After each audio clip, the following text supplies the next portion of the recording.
आपका घर परिवार में सुख शांति खुशहाली हो, ये तुम्हारा खुद के लिए है। दूसरा, ये इसको हम रजोगुण कह सकते हैं। दूसरा प्रकार का सुमरण है तमोगुण।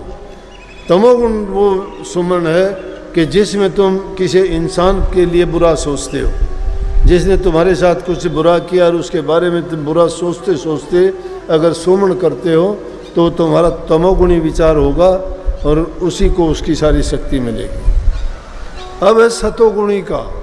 सतोगुणी का वो है जो हमारे काम की चीज़ें ना हमारे लिए है ना किसी दूसरे के नुकसान के लिए है, वो इस तरह प्रभु प्राप्ति के लिए नाम का सुमरण करते हो। उसमें निश्चिंत होके, निर्भय होके, निर्लेप होके, एकांत में अपने मन को अगर ठहरा दोगे, गुरु के बताए हुए तरीके से उस नाम का सुमरण करते चले जाओगे, तुम्हारे अंदर के पर्दे खुलते चले जाएंगे, तुम्हें प्रकाश भी दिखाई देगा, तुम्हें धुन भी सुनाई देंगी, तुम्हें नूरी गुरु के दर्शन भी होंगे।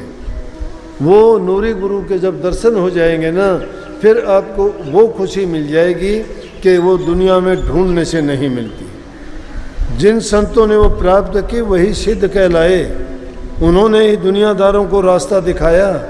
लेकिन वो किन को मिली? वो उनको मिली जिनकी दृढ़ प्रीति नाम में थी, दृढ़ संबंध गुरु से था, निर्लेप और निष्पक्ष और निर्बाध्य होकर जिन्होंने उस नाम का सुमरण किया, चिंतन किया, भजन किया, मन को एकाग्र किया, संसार के पदार्थों से अपने मन को हटा के सुरत को शब्द में जोड़ा।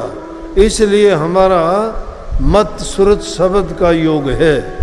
इस रूह को प्रभु से जोड़ने का, परमात्मा से। शब्द परमात्मा है, सुरत आत्मा है।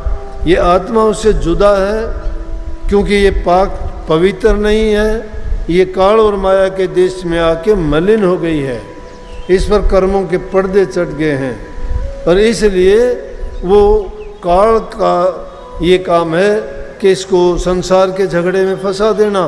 फंसाएगा तो उसको बुरी आदतें जितनी भी हैं, किसी को शराब में, किसी को कबाब में, किसी को जुए में, किसी को मांस मिट्टी में, किसी को लड़ाई झगड़े में, किसी को धन प्राप्ति के लिए, किसी को और लालच स्वार्थ में, ऐसा कि आदमी चोरी, झूठ, ईर्ष्या, भ्रष्टाचार, इन चीज़ों में उसका मन जब फंस जाएगा तो ये जीव फिर निकल नहीं पाता, क्योंकि वो कर्म बना लेता है। कर्म का फिर कर्ज चढ़ जाता है।